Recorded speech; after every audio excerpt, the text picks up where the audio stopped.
warahmatullahi wabarakatuh.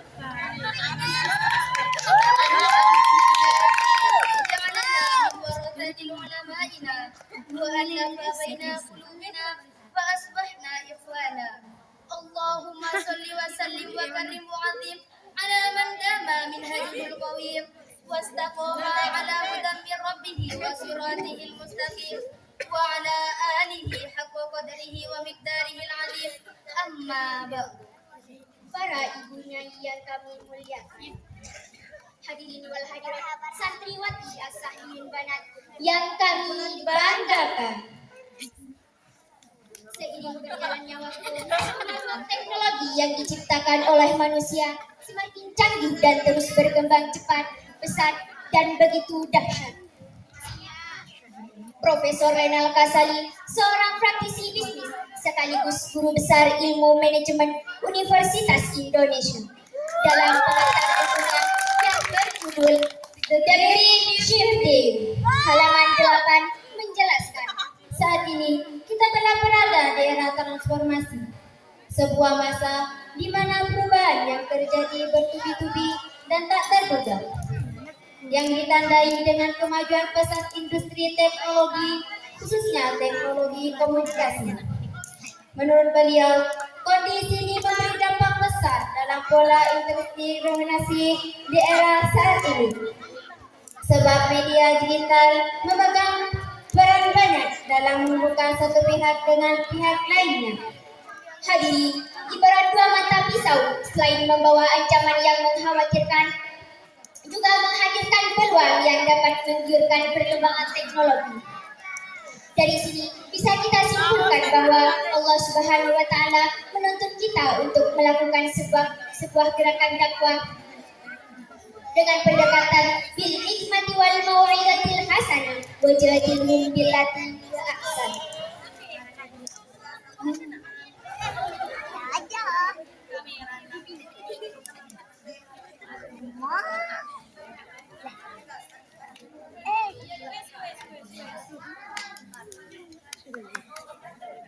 Hadirin, ibarat dua mata pisau, selain membawa ancaman yang mengkhawatirkan, juga menghadirkan peluang yang menggiurkan perkembangan teknologi.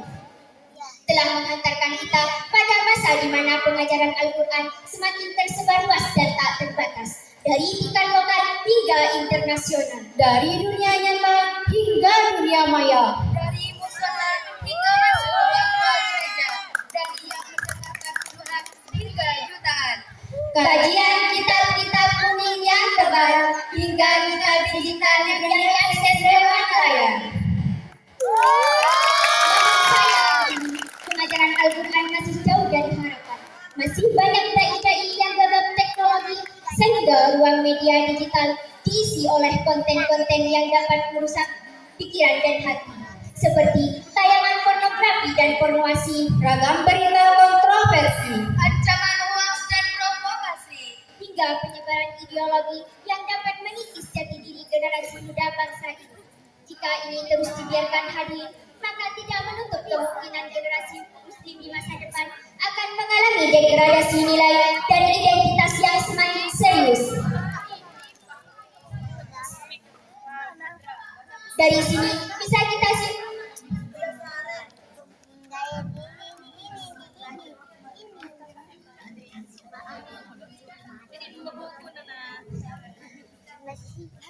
izinkan kami membawa syarah Al-Quran dengan judul Pengajaran Al-Quran di Era Digital.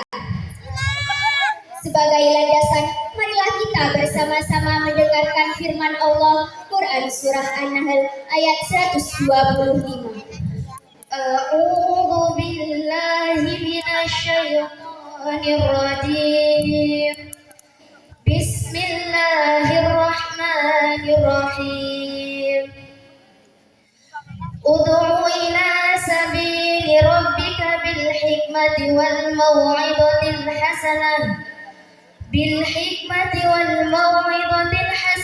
wajadilhum billati hiya ahsan. Inna rabbuka huwa a'lamu biman dhalla an sabilihi wa huwa a'lamu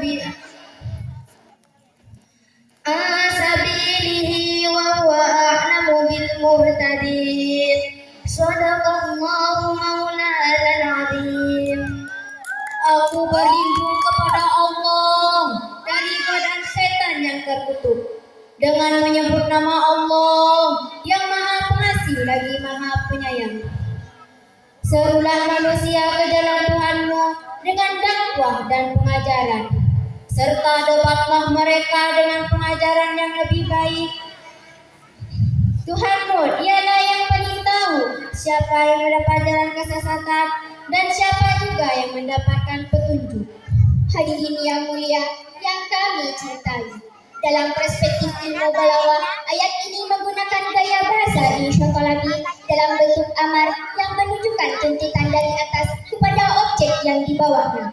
Dari sini bisa kita simpulkan bahwa Allah Subhanahu wa taala menuntut kita untuk melakukan sebuah gerakan dakwah dengan pendekatan bil hikmati wal mau'izatil hasanah wajadilhum billati hiya ahsan. Imam As-Sa'di dalam kitabnya Taysirul Karimir Rahman fi Tafsiril Kalamil Mannan juz 15 halaman 252 menjelaskan bahwa yang dimaksud dengan al-hikmah adalah kullu ahadin ala hasbi halihi wa fahmihi wa qawlihi wa inqiyadihi. Setiap orang harus didakwahi sesuai dengan kondisi dan pemikiran mereka.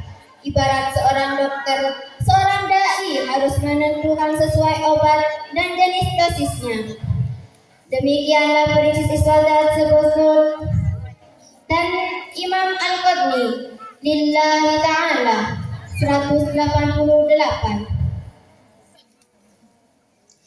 Selain itu, Rasulullah Shallallahu Alaihi Wasallam bersabda, "Balighu anni walau ayat." Sampaikanlah dariku walau hanya satu ayat. Hadis riwayat Bukhari. Dengan demikian hadirin, konten pengajaran Al-Quran harus menghadirkan konten yang indah, ramah, menggugah, namun tetap bermanfaat.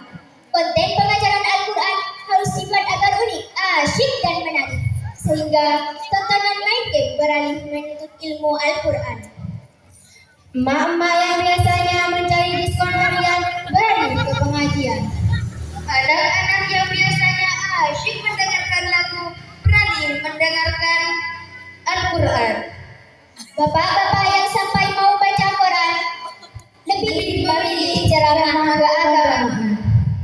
Hadirin yang berbahagia, menurut ramalan digital yang dirilis oleh Data Reportal bahwa pada Januari 2025 tercatat sebanyak 143 juta pengguna media sosial.